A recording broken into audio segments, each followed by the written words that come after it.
ولكني أحب من يطيعك، فاجعل اللهم حبي لمن أطاعك شفاعة تقبل لمن عصاك.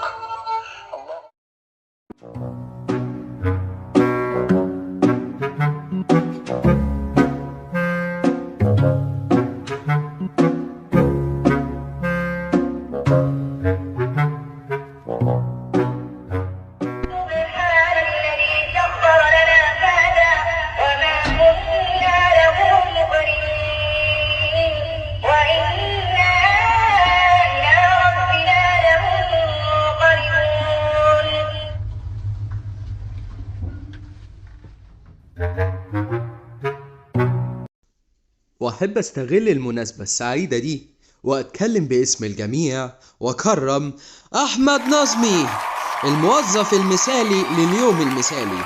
الراجل يا جماعة اشتغل 48 ساعة ورا بعض عشان يحقق أعلى تارجت في الشركة، وأستغل اللحظة دي وأحب إننا كلنا نكرمه بمبلغ وقدره 43 جنيه ونص.